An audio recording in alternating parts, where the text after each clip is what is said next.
Subscribe करें channel को और लेटेस्ट नोटिस अपडेट पाने के लिए बेल आइकन को दबाएं। स्वतंत्रता की 74वीं वर्षगांठ पर आप सभी को बधाई एवं अनंत शुभकामनाओं के साथ हमारी डेली क्लास में आपका फिर से स्वागत है। इस क्लास के माध्यम से हम अंकगणित के सामान्य जानकारी तथा उसके साथ साथ विभिन्न प्रतियोगी परीक्षाओं में गणित के कठिन से कठिन प्रश्नों को अनेक तथा सरलतम एवं नवीनतम विधियों के माध्यम से हल बताने का प्रयास करते हैं। जैसे आप लोगों को पता ही है कि हमारा यह क्लास सभी उम्र के व्यक्तियों के लिए पूरी तरह से अधिगम्य होता है, अर्थात कोई भी उम्र का व्यक्ति जो है इसे आसानी से समझ सकता है और सीख सकता है।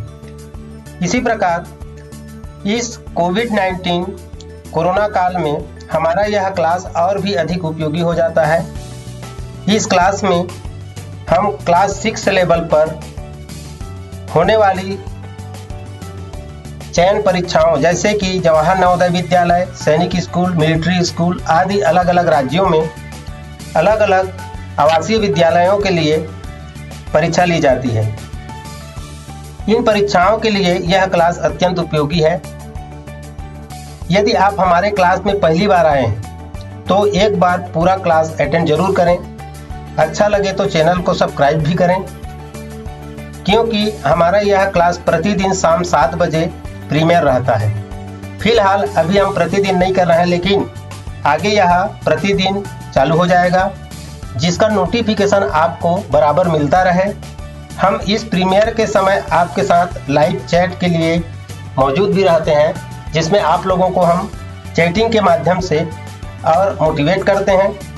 तो हम आज इस क्लास को शुरू करते हैं। इस क्लास में हम क्या बताएंगे और किस विषय पर चर्चा होगी, इसके बारे में हम चर्चा करते हैं। तो यह क्लास जो है गुणनखंड, गुणज एवं उनके गुण के अंतर्गत जो भी बातें हैं उसको हम यहाँ आप लोगों को बताएंगे और इसकी बेसिक जानकारी के साथ साथ कुछ छोटे बड़े प्रश्नों को हल करके हम सिखाएंगे कि इसे किस तरह से हल किया जाता है, किस प्रकार के प्रश्न आप लोगों के सामने आते हैं, जिसको बनाने में क्या क्या कठिनाई हो सकती है और इसे हम कम समय में और कैसे हल करेंगे। इस अध्याय के अंतर्गत कुछ ऐसे बेसिक जानकारी और भी देंगे जो आप लोगों के लिए कुछ नए भी होंगे।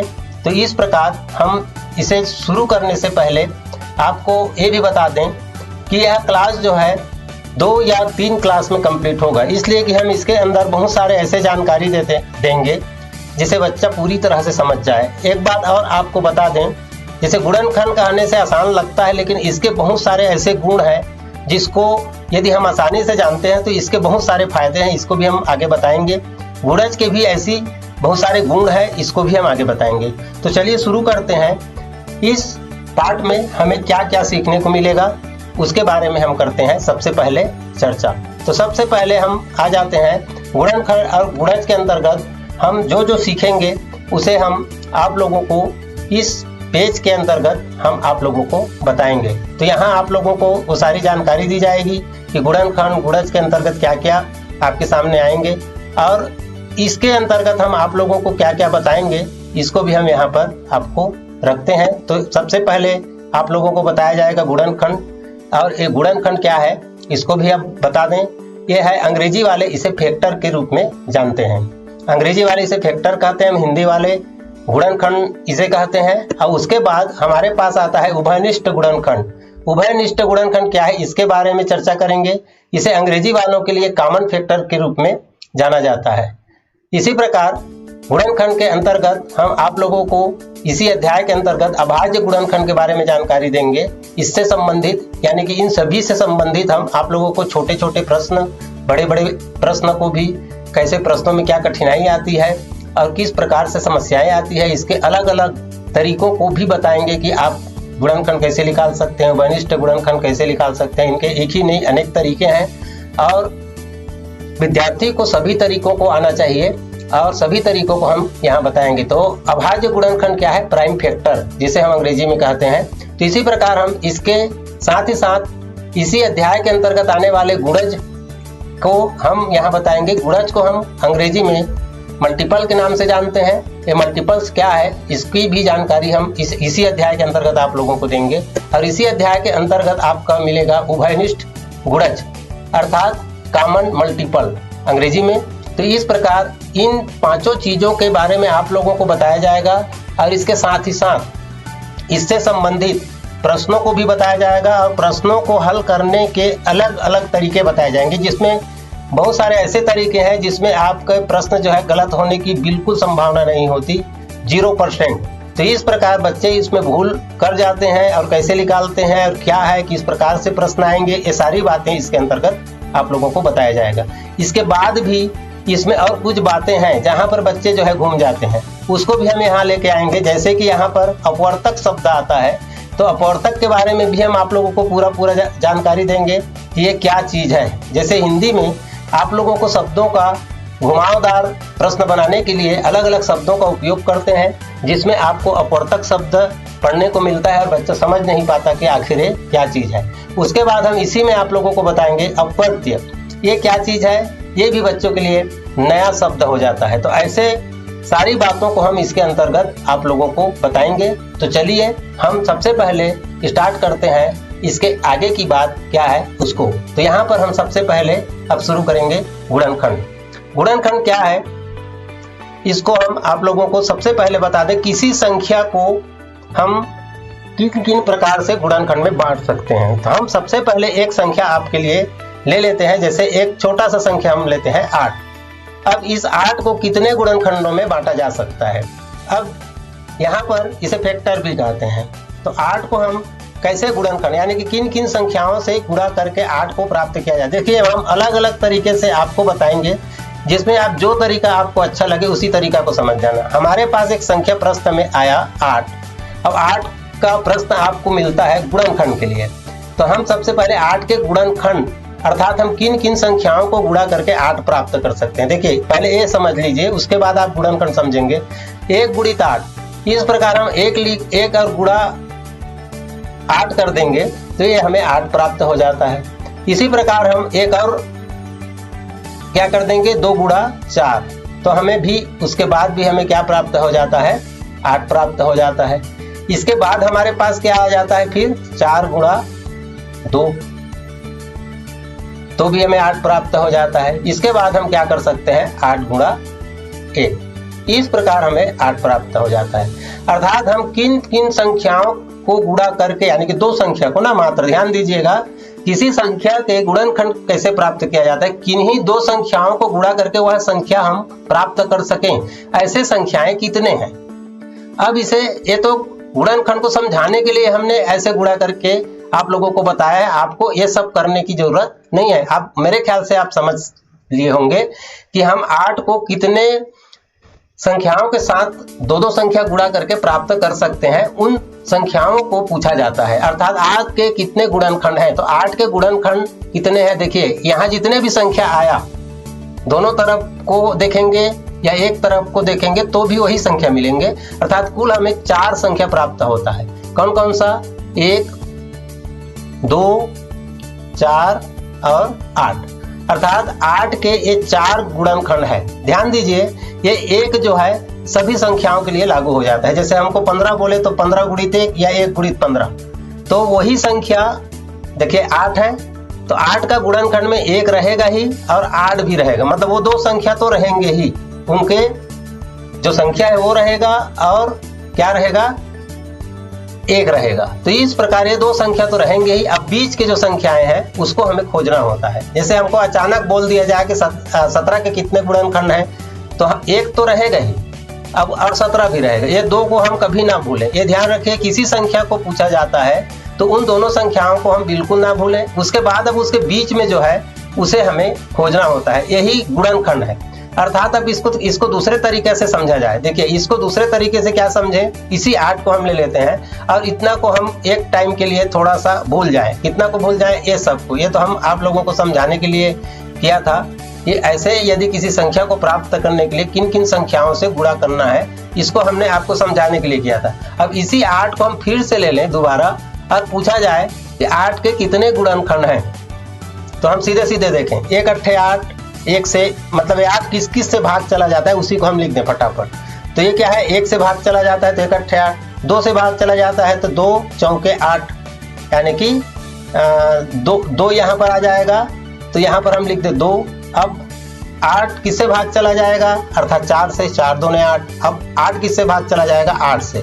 तो इस प्रकार ये 4 संख्या हमें क्या है जो 8 को पूरी तरह से भाग कर सकता है, यही इसके गुणनखंड होते हैं। अब इसमें क्या आपको समझ में आ गया, समझ में ये आ गया कि किसी संख्या को किन किन संख्याओं से भाग दिया जा सकता है पूरी। अब दूसरे शब्दों में आप समझ लीजिए कि किसी संख्या को किन किन संख्याओं से पूरी भाग दिया जा सकता है। वो सारे संख्याएं क्या कहलाता है, गुणनखंड कहलाता है। वो सारे संख्याएं क्या कहलाता है, गुणनखंड या फैक्टर, है ना।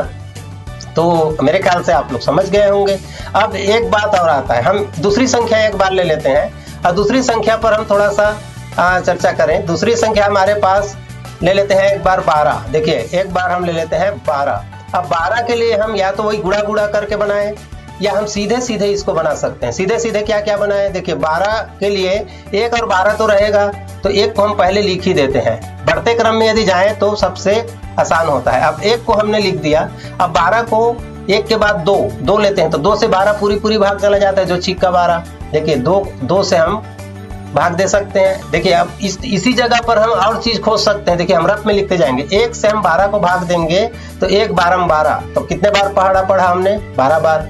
2 को हमने 2 छिक्का 12 कितने बार पढ़ा 6 बार, है ना। तो ये फैक्टर और निकल रहा है साथ साथ। पढ़ते समय हम 2 फैक्टर को एक साथ निकाल सकते हैं, यानी कि 2 गुणनखंड को। तो 2 से हम 12 को भाग दे सकते हैं, तो कितने बार जाएगा, 6 बार जाएगा, उसको भी लिख लें। 1 से हम 12 को भाग दे सकते हैं, तो 1 से 12 बार जाएगा, उसको भी यहाँ हम रफ में लिख रहे हैं, ये रफ मान लीजिए थोड़े टाइम के लिए। अब उसके बाद हमारे पास 3 आता है, 3 से भी ये जाएगा, 3 चौके 12, तो 3 से भाग तो जा ही रहा है। अब चौके बार जाएगा तो 4 को भी यहाँ लिख लें। अब इसी प्रकार हमारे पास 12 के लिए एक फैक्टर यहाँ मिल ही गया, 4 मिला, है ना। तो 4 तिया 12, ये 3 है। इसके बाद हमको 5 से जाएगा नहीं, 6 मिला है, वो 6 को यहाँ लिख दें।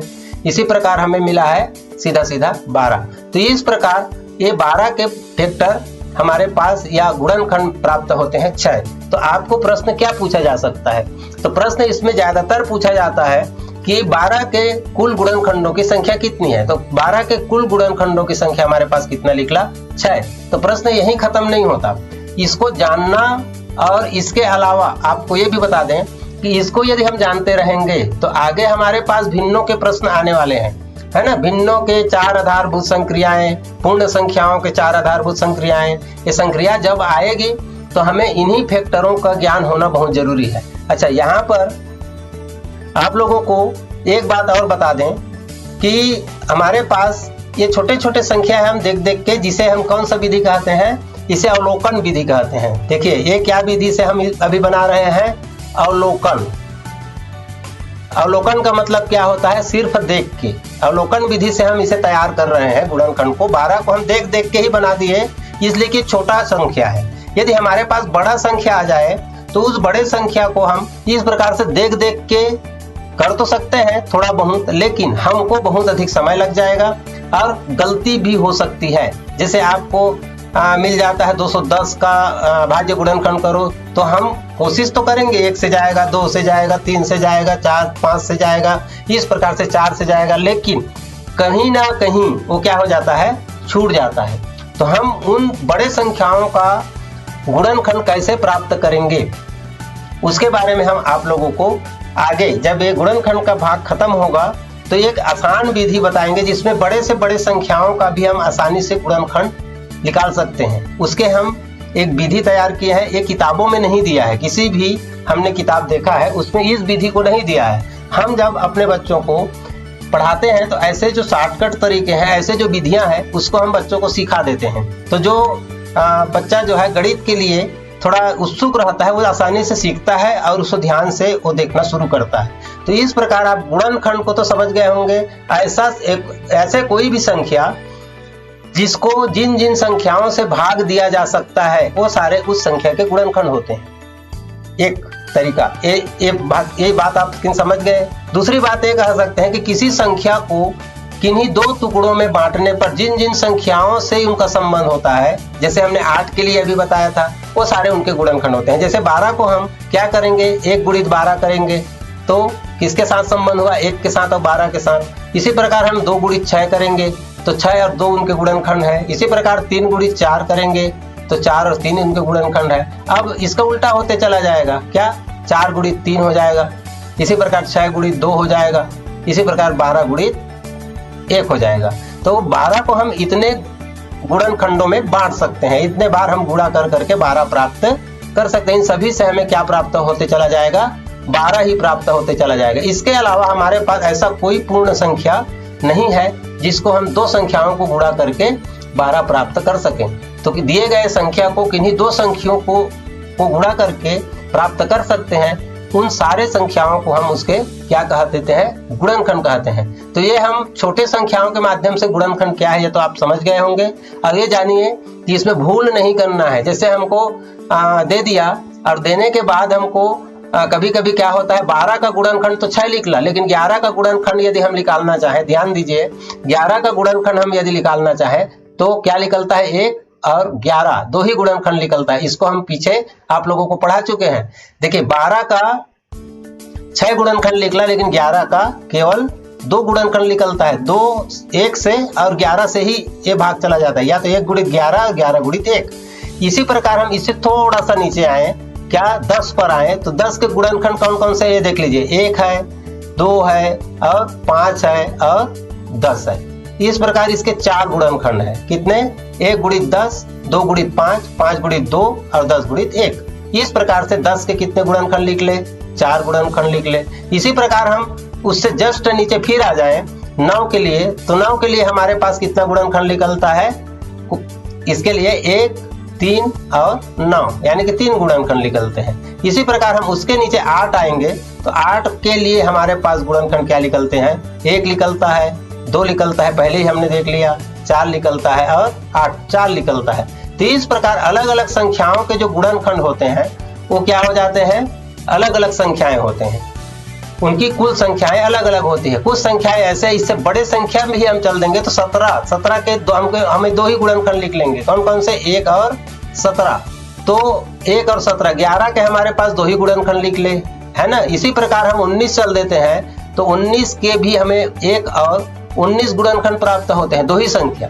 तो आप लोगों को पहले भी बताया जा चुका है, जिस किसी संख्या के केवल 2 ही गुणनखंड होते हैं, जिस किसी संख्या के केवल 2 ही गुणनखंड होते हैं, देखिए इसके 2 ही गुणनखंड है, 17 के 2 ही गुणनखंड है, 19 के 2 ही गुणनखंड है, ये सारे संख्या क्या कहलाते हैं, अभाज्य संख्या कहलाते हैं। ये अभाज्य संख्या की पहचान है। देखिए 11 जो है 1 और 11 से भाग जाता है, 17 1 और 17 से भाग जाता है, 19 जो है 1 और 19 से भाग जाता है, इसलिए ये सारे संख्या क्या कहलाते हैं, अभाज्य संख्या कहलाते हैं। अब हम यहाँ पर ये भी बता दें कि कुछ अभाज्य संख्या के वर्गों का गुणनखंड केवल 3 ही होते हैं। अभाज्य संख्या के वर्ग, जैसे 3 का वर्ग 9 होता है, 3 का वर्ग 9 होता है और 9 केवल 3 ही गुणनखंड मिलेंगे, 1, 3 और 9। तो इस प्रकार जैसे 49 हमारे पास आ जाएगा, 49 हमारे पास आता है, वो वर्ग एक अभाज्य संख्या का वर्ग है, अर्थात क्या है, 7 7 49। 7 एक अभाज्य संख्या है और 7 का जो वर्ग होगा वो 7 7 49 होगा। तो 49 के लिए हमें कहाँ जाना है, 7 7 49, यानी कि केवल उनके 3 ही हमारे पास क्या लिख लेंगे, उसके गुणनखंड लिख लेंगे। देखिए 49 को हम 2 से 3 से 4 से ऐसे करने की कोशिश ना करें, ये सीधा सीधा 7 का वर्ग है और 7 एक अभाज्य संख्या है।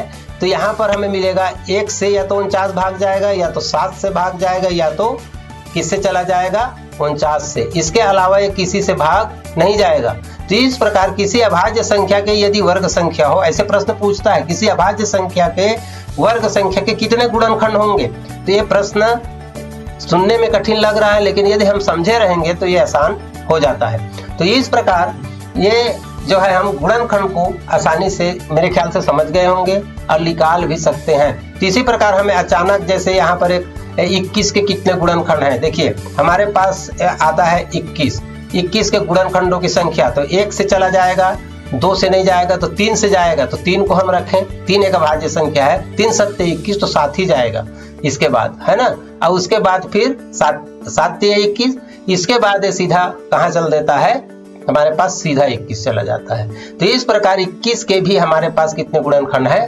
4 ही गुणनखंड है। तो ये गुणनखंडों की संख्या पूछा जाता है। इसमें ऐसे भी प्रश्न पूछा जाता है कि 21 के दूसरे और अंतिम गुणनखंड का अंतर क्या है। तो 21 के दूसरे गुणनखंड हमारे पास 3, अंतिम गुणनखंड हमारे पास क्या 21। तो 21 और ऋण 3 बराबर 18। यहाँ पर उत्तर 18 आएगा। तो आप यदि गुणनखंड को सही क्रम में यदि लिख लेते हैं, जैसे 12 के पहले और दूसरे गुणनखंड के योग का उसके चौथे और पांचवें गुणनखंड के योग में अंतर ज्ञात कीजिए। तो देखिए पहले और दूसरे का योग 3 और चौथे और पांचवें का योग 10 है ना। तो 10 ऋण 3 बराबर 7 इसका उत्तर है। तो इस प्रकार से हम गुणनखंड निकालना जानते हैं, लेकिन पहला दूसरा तीसरा कौन सा है सही नहीं निकाल पाए। ऐसे कई हमारे पास समस्याएं आती है जिसके कारण हम प्रश्नों को गलत करते हैं। तो इसके बाद हम चलते हैं कि हमारे पास गुणनखंड में उभयनिष्ठ गुणनखंड क्या है और इसे हम कैसे समझें। आप गुणनखंड पूरी तरह से मेरे ख्याल से समझ गए होंगे। अब यदि आप गुणनखंड समझ जाते हैं तो अब उभयनिष्ठ गुणनखंड के बारे में हम चर्चा करते हैं। ये गुणनखंड को हमने 12 का यहाँ पर रखा है और आगे हम जब बढ़ेंगे तो हमारे पास आगे आता है उभयनिष्ठ गुणनखंड। देखिए हमने 12 का गुणनखंड आपके सामने निकाला हुआ यहाँ पर रखा है। और उभयनिष्ठ गुणनखंड या कॉमन फैक्टर कब कहते हैं, जब एक के अलावा 2 संख्याओं का गुणनखंड हो तब पूछा जाता है। जैसे हम यहाँ पर फिर एक संख्या ले लेते हैं और वह संख्या है 10। ध्यान दीजिए यहाँ पर हम एक संख्या ले लेते हैं 10। आपको ये पूछा, ध्यान दीजिए बाद में मैं इस पर क्लियर अभी बात करूंगा। और 10 का हम गुणनखंड निकाल लेते हैं। 10 के गुणनखंड हमारे पास लिख लेंगे 1 और 10 के हमारे पास गुणनखंड लिख लेंगे 2 और 10 के गुणनखंड लिख लेंगे हमारे पास 5 और 10 के गुणनखंड लिख लेंगे हमारे पास 10। ये तो आप समझ गए होंगे। 10 को हम 1 से भाग दे सकते हैं, 10 को 2 से और 10 को 5 से और 10 को 10 से। अब यहाँ पर हमको प्रश्न क्या पूछा जाता है कि 10 और 12 के उभयनिष्ठ गुणनखंड क्या है या कितने हैं। तो 10 और 12 के उभयनिष्ठ गुणनखंड कितने हैं, तो हमको दोनों संख्याओं के चाहे अवलोकन विधि से निकालें या जिस भी तरीके से हम निकालें, दोनों संख्या के सभी गुणनखंडों को हमें निकाल के ऐसे लिखना होता है। और उभयनिष्ठ का मतलब होता है दोनों के लिए साथ साथ। देखिए यहाँ पर उभयनिष्ठ का मतलब होता है दोनों के लिए साथ साथ। तो दोनों के लिए साथ साथ का मतलब यहाँ पर है यहाँ भी 1 है, यहाँ भी 1 है, यहाँ भी 2 है, यहाँ भी 2 है, उसके अलावा कोई संख्या दोनों से मैच नहीं करता। तो 10 और 12 के उभयनिष्ठ गुणनखंडों की संख्या कितना है 2। ठीक है, दोनों संख्याओं के उभयनिष्ठ गुणनखंडों की संख्या यदि 2 निकल जाता है तो इसके उभयनिष्ठ गुणनखंड है। यदि 1 निकलता है तो आप पहले भी पढ़ चुके हो। 1 यदि निकलता है तो दोनों संख्याओं को हम सह अभाज्य संख्या कहते हैं। ये तो आप सुन लिए होंगे और जान भी रहे हैं। तो हर अध्याय जो है दूसरे अध्याय के साथ उसका कुछ न कुछ संबंध होता है। एक अध्याय का दूसरे अध्याय के साथ कहीं ना कहीं कुछ न कुछ संबंध होता है। यदि हम एक अध्याय को सही तरीका से नहीं पढ़ पाएंगे तो दूसरा अध्याय जाने पर हमें कुछ कठिनाई होती है। जैसे यदि इस क्लास में यदि आप पहली बार आए हैं और पहली बार आए होंगे और यदि आप नहीं जानते हैं कि सह-अभाज्य संख्या, तो आपको फिर कठिन लगना चालू हो गया होगा। इसलिए आपको पिछले हमारे सारे वीडियो को आपको देखना होगा। अच्छा, एक बात हम फिर से आप लोगों को कह दें कि हमारी क्लास यदि आपके अनुरूप है तो निश्चित रूप से आप लाइक करिए। लाइक करने के लिए ना तो एक्स्ट्रा डाटा लगता है, ना तो एक्स्ट्रा टाइम लगता है, ना तो एक्स्ट्रा मेहनत लगता है, ना तो खर्चे लगते हैं, कुछ नहीं लगता। तो हम हमारे जो रेगुलर व्यूअर हैं उनसे कम इतना तो चाहते हैं कि आप लोग जो है हमारे वीडियो को हर हाल में लाइक करें, ताकि हमको ये भी पता लगे कि हमारे कुल रेगुलर व्यूअर यानी कि देखने वाले यानी हमारे क्लास को अटेंड करने वालों की संख्या कितनी है, ये भी हमको पता चलता रहे। तो यहाँ पर आप कॉमन फैक्टर यानी कि कॉमन मतलब दोनों में साथ साथ, उभयनिष्ठ मतलब साथ साथ। तो उभयनिष्ठ गुणनखंड मतलब 2 संख्याओं का गुणनखंड यदि दोनों में एक साथ है तो हम उसे उभयनिष्ठ गुणनखंड कहते हैं। जैसे 10 और 12 के उभयनिष्ठ गुणनखंड 1 और 2 हैं, मतलब यही 2 संख्या है 1 और 2, और इनके कुल उभयनिष्ठ गुणनखंडों की संख्या कुल कितना है 2। तो आप मेरे ख्याल से समझ गए होंगे। हम यदि यहाँ पर एक संख्या ले लेते हैं 21 और 49 के उभयनिष्ठ गुणनखंडों की संख्या क्या है। देखिए हम लेते हैं यहाँ पर एक 21, ठीक है। अभी कुछ छोटे छोटे संख्याओं से हम समझेंगे 21 और 49, इसका हम गुणनखंड तैयार करेंगे तो एक तो सबके लिए रहता है, ये आप लोग सब जानते हैं, तो एक को भूलना नहीं है। अब 21 को हम 21 का निकालेंगे तो 3 लिख लेगा, 21 का निकालेंगे तो 7 लिख लेगा और 21 का निकालेंगे तो 21 लिख लेगा। ये 4 गुणनखंड लिख लेंगे, लेकिन 49 के लिए 1 लिख लेगा और 7 लिख लेगा और 49 लिख लेगा। अब हम इसे देखते हैं कि इनके कॉमन फैक्टर अर्थात उभयनिष्ठ गुणनखंड कौन कौन से संख्याएं हैं। तो यहाँ 1 है, 1 तो सब में रहेगा, इसमें दो राय नहीं है और उसको ज़्यादा सोचना भी नहीं है। लेकिन उसके बाद हम देखते हैं तो यहाँ जो है 7 है और यहाँ 7 है, वो कहीं पर भी निकल सकता है, चौथे में, पांचवें में। तो 21 और 49 के उभयनिष्ठ गुणनखंडों की संख्या कितनी है? 2 है। और वो संख्याएं कौन कौन से हैं? 1 और 7।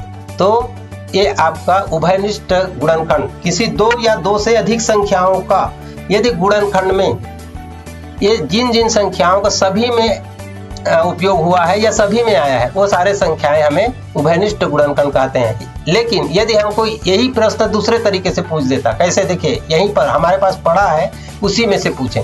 यहीं पर ये पूछ देता हमको कि संख्या जो है 12, 21 और 49 में उभयनिष्ठ गुणनखंड कितने हैं? तो 12 और 21 और 49 में उभयनिष्ठ गुणनखंड कौन कौन से हैं? ये तो 1 सभी में है, ये तो दिख रहा है आपको। लेकिन 3 इसमें है, इसमें है, इसमें नहीं है। 7 इसमें है, इसमें है, इसमें नहीं है, मतलब 1 भी नहीं है। तो ये सारे संख्याओं का केवल एक ही गुणनखंड कॉमन है अर्थात उभयनिष्ठ है, वो है 1।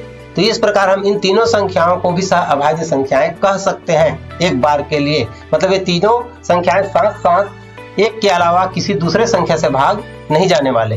तो इस प्रकार आपको 2 या 2 से अधिक संख्याओं को दे करके ये पूछा जा सकता है कि इनके उभयनिष्ठ या गुणनखंड या कॉमन फैक्टर ज्ञात कीजिए। तो हमने यहाँ पर 12, 21 और 49 का कॉमन फैक्टर आपको ज्ञात करके बता दिया। तो इस प्रकार आप उभयनिष्ठ गुणनखंड को मेरे ख्याल से समझ गए होंगे। ध्यान रहे, हम ये गुणनखंड ज्ञात करने के लिए यहाँ पर आप लोगों को 49, 36, 25, 50, 15, 12, 8 ऐसे संख्याओं को इसलिए बता रहे हैं कि आप आसानी से उसे पहले समझ लें।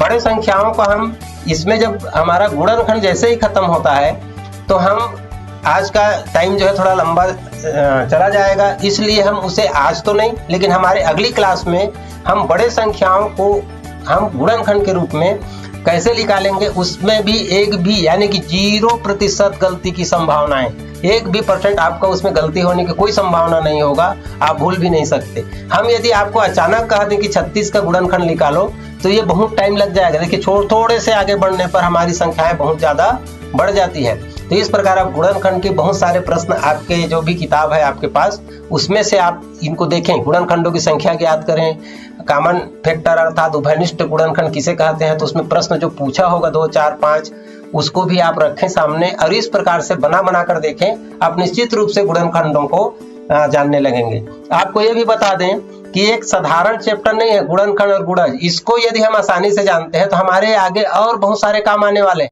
ये आगे जो है आप लोगों को भिन्नों के हल में भी काम आएंगे, इसके बाद एलसीएम एचसीएफ में भी ये सारे इनकी जरूरत पड़ती है। इसका जितना ज्यादा आपका प्रैक्टिस होगा, यानी कि देख के फटाफट बता सकने वाला आपके पास जितना अधिक गुण होगा वो सबसे ज्यादा फायदेमंद होगा। इसलिए यह मामूली चैप्टर नहीं है, हम इस चैप्टर को पढ़ते ही नहीं और जानते हैं, इसको करके आगे निकल जाते हैं। तो आगे निकलने का कोई भी चैप्टर नहीं है, सारे चैप्टर को आप बराबर से पढ़ें। तो हम अब आगे जब चलें तो हमारे पास क्या है उसको भी देख लें। आगे हमारे पास है अभाज्य गुणनखंड अर्थात प्राइम फैक्टर। अब अभाज्य गुणनखंड और गुणनखंड में क्या अंतर है उसको भी हम आप लोगों को पहले बता दें। इससे पहले आप जैसे कंफ्यूज हो जाएंगे या समझने में कुछ कठिनाई होगी तो हम इसको पहले बता दें, उसके बाद हम आगे बढ़ेंगे कि अभाज्य गुणनखंड क्या है। जैसे देखिए, हमने अभी आप लोगों को बताया, उस आधार पर हम 16 का एक बार पहले देखिए, ध्यान दीजिए, हम 16 का गुणनखंड तैयार कर रहे हैं ना, 16 का गुणनखंड हम पहले निकाल रहे हैं। अभाज्य गुणनखंड समझाने से पहले हम यहाँ पर आपको 16 का गुणनखंड पहले निकाल रहे हैं। तो 16 को हम किससे भाग दे सकते हैं? 1 से, 16 को हम 2 से, 16 को हम दे सकते हैं 4 से, और 16 को हम दे सकते हैं 8 से, और 16 को हम दे सकते हैं 16 से। ध्यान दीजिए, 16 का ये है आपका क्या? गुणनखंड। ये हमारे पास जो मिला है वो है गुणनखंड। तो ये गुणनखंड आपका 16 का है, लेकिन इसी 16 का हमें अभाज्य गुणनखंड करने के लिए कहे, ध्यान दीजिए, इसी 16 का हमें अभाज्य गुणनखंड करने के लिए कहे तो इसे हम कैसे ज्ञात करें। ये गुणनखंड है आपका, फिर से यहाँ पर मैं लिख देता हूँ 16 का गुणनखंड। अब 16 का यहाँ पर हमें क्या ज्ञात करना है, अभाज्य गुणनखंड। अब अभाज्य गुणनखंड क्या है ये आपको ध्यान देना है, अभाज्य गुणनखंड। तो हम अभाज्य गुणनखंड ज्ञात करने जा रहे हैं और इसको समझिएगा। इस प्रकार हमारे पास 16 का जो अभाज्य गुणनखंड आएगा उसे हम यहाँ आपको करके दिखाएंगे। तो यहाँ हम सबसे पहले पहुंच जाएं 16 का अभाज्य गुणनखंड निकालने के लिए। तो हम यहाँ पर, आप इसे एलसीएम कह देते हो, यही वास्तव में यही अभाज्य गुणनखंड के लिए किया जाता है। हम यहाँ लिख देंगे 16। अब 16 को हम किससे सबसे पहले भाग देंगे, 2 से। किससे, 2 से। अब 2 से हम इसे भाग देंगे तो ये क्या आ जाएगा यहाँ पर 8। अब यहाँ पर फिर 2 से ये भाग जाने वाला संख्या, तो यहाँ भी 2 रखेंगे और ये क्या आ जाएगा यहाँ पर 4। अब फिर हम इसे 2 से भाग देंगे तो यहाँ पर आ जाएगा 2। अब फिर इसे 2 से भाग देंगे तो यहाँ पर आ जाएगा 1। अब ये हो जाएगा खत्म। तो हमारे पास इस लाइन में जो संख्याएं आती है वो अभाज्य गुणनखंड है। इस लाइन में हमें क्या क्या प्राप्त हुआ, 2 गुणा 2 गुणा 2 गुणा 2 बराबर, इसको गुणा करेंगे तो हमें प्राप्त होता है 16। तो यहाँ पर आप क्या समझे, किसी संख्या के को जो अभाज्य गुणनखंड हम करते हैं उसे भाग विधि है, इसे क्या कहते हैं, भाग विधि, है ना। भाग विधि से हम उसके फैक्टर ज्ञात करते हैं, निकालते हैं, प्राइम फैक्टर ये है आपका, यानी कि गुणनखंड, वो भी अभाज्य संख्याओं के साथ, तब उसे हम अभाज्य गुणनखंड कहते हैं। ये अभाज्य गुणनखंड को थोड़ा सा मैं अब आप लोगों को एकदम अंदर तक लेके जाऊंगा और अंदर तक ही समझना है। देखिए ध्यान दीजिए, थोड़ा सा हम 16 को यहाँ पर 4 से सीधे भी भाग दे सकते थे। ध्यान दीजिए, यहाँ पर हम क्या कर सकते थे, इसको देखिए, हम 16 को सीधा सीधा हम जान रहे हैं कि 2 से भाग देना है, तो उसके जगह हम 4 से भाग यहाँ पर दे सकते थे। 4 चौक 16 और 4 एक कम 4, यानी कि ये 4 गुणित 4 बराबर 16। तो क्या ये अभाज्य गुणनखंड है 4 गुणित 4? तो नहीं। क्यों नहीं है, इसको भी समझ लें। ये नहीं है अभाज्य गुणनखंड, इसलिए नहीं है कि ये 4 जो है अभाज्य संख्या नहीं है। 4 को भी 2 टुकड़ा किया जा सकता है। तो ऐसे संख्याओं की गुणा यहाँ पर हम रखें जो जिसे फिर से टुकड़ा ना किया जा सके। जैसे 4 को हम 2 टुकड़ा 2 गुणित 2 कर सकते हैं, इस 4 को भी 2 गुणित, तो ये अभाज्य संख्याएं नहीं है, इसलिए अभाज्य गुणनखंड कैसे कहलाएगा। इसलिए हमें यहाँ पर ऐसे संख्याओं से ही इसे भाग देना होता है जिससे हम उसे अभाज्य गुणनखंड कह सकें। तो इस प्रकार हमारे पास जो भी संख्या आएगी, जैसे हम यहाँ पर एक संख्या और ले लेते हैं 36। देखिए ध्यान दीजिए, हम यहाँ पर एक संख्या ले लेते हैं 36 का अभाज्य गुणनखंड ज्ञात करो। अब यहाँ पर हम लेते हैं 36 को, ये हो गया आपका 36, और 36 को हम जिस संख्या से चाहे कर लेंगे। देखिए हम 2 से करना चाहें तो कर लेंगे, 4 से करना चाहें तो कर लेंगे, 6 से करना चाहेंगे तो कर लेंगे, 8 से करना चाहें तो कर लेंगे, 9 से करना चाहें तो कर लेंगे, 12 से करना चाहें तो कर लेंगे, 18 से करना चाहें तो कर लेंगे। अब क्या इन सब में से किससे करें, ये सबसे बड़ी बात है? तो कोई बड़ी बात नहीं है। सबसे पहले जब अभाज्य गुणनखंड निकाला जाता है तो पहले यहाँ मैं साइड में आप लोगों को बता देता हूँ, अभाज्य संख्या से ही भाग दिया जाता है। इसको आप जो है नोट करके रख लें। अभाज्य गुणनखंड यदि हमें निकालना है तो सबसे पहले हम 2 से भाग देकर देखें।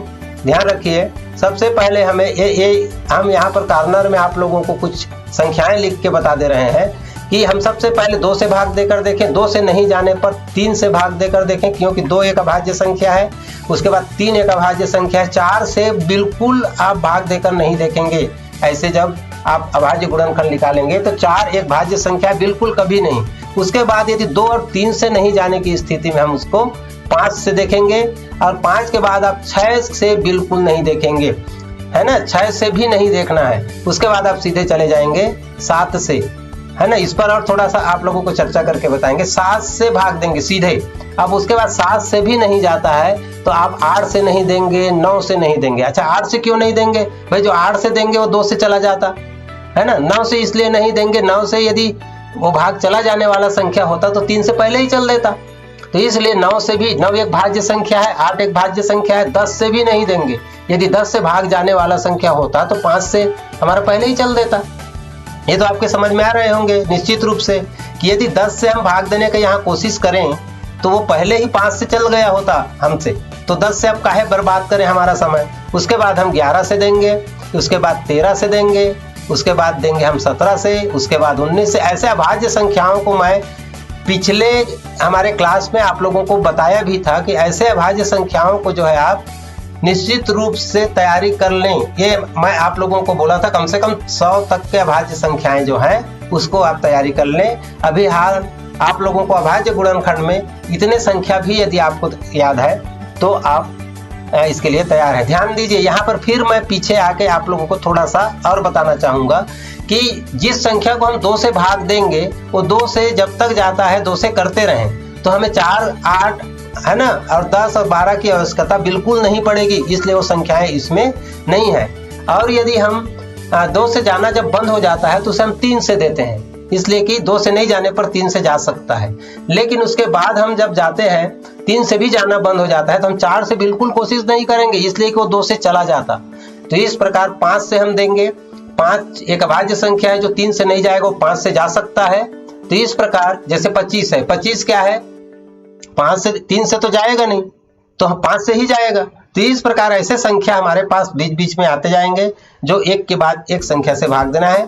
और अब पहले से ही बड़े संख्या से भाग नहीं देंगे, यहाँ 12 या 36 करके ऐसे भाग नहीं देंगे। तो हम सबसे पहले 36 का यहाँ शुरू करते हैं और 36 के लिए कितना संख्या लें, सबसे पहले हम ले लेंगे 2 और 2 को लेकर के हम जो है यहाँ पर भाग देंगे तो ये हो जाएगा 18 है ना। 2 से भाग देने पर सीधा आधा होता है, इसको भी समझ लीजिए। पहाड़ा पढ़ने की जरूरत नहीं है कि 2 एकम 2 बचा 1, 2 अट्ठे 16।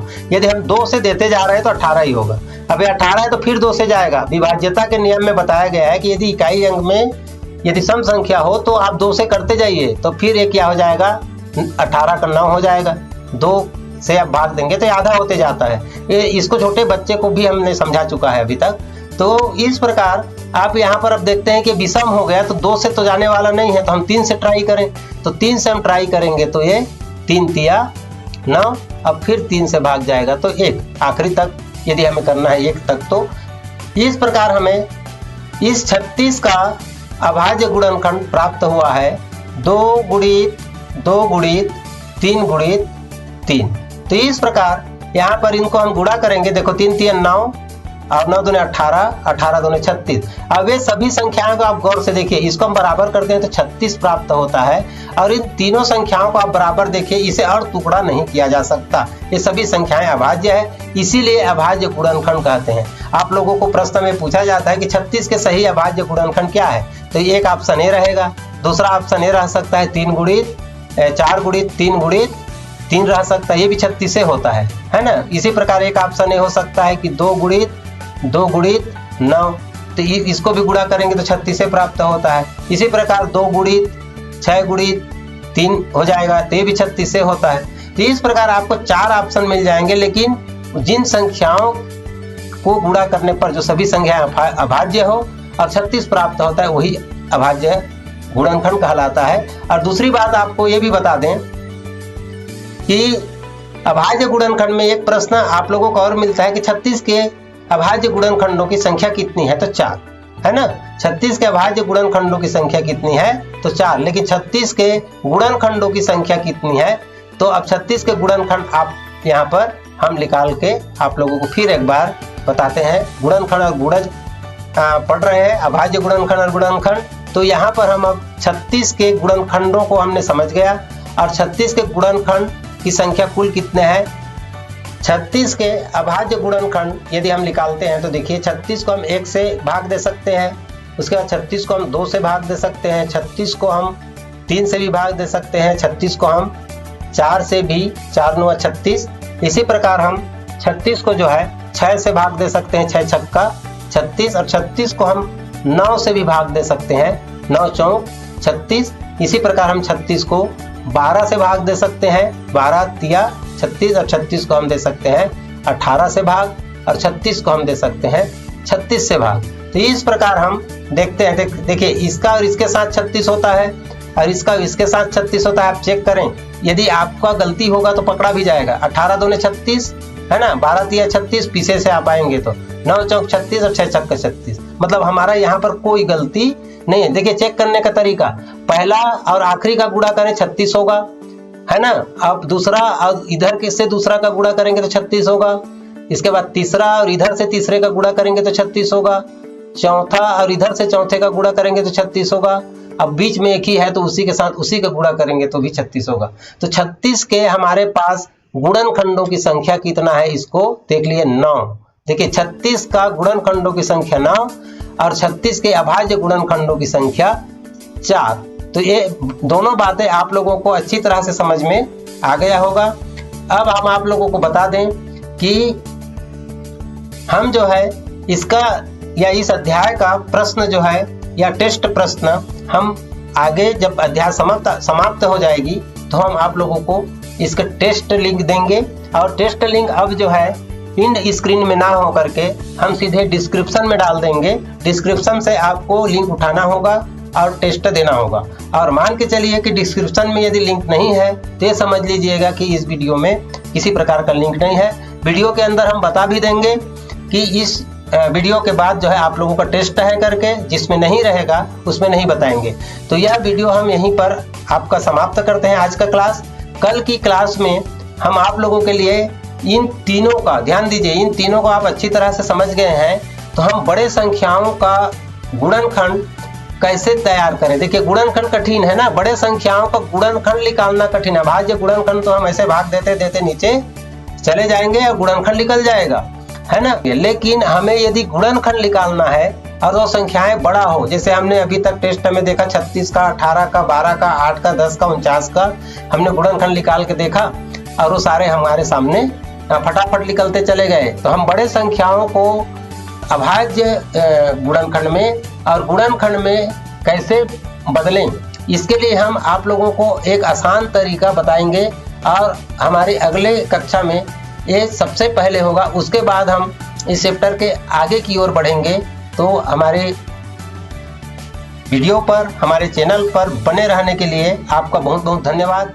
जय हिंद, जय भारत।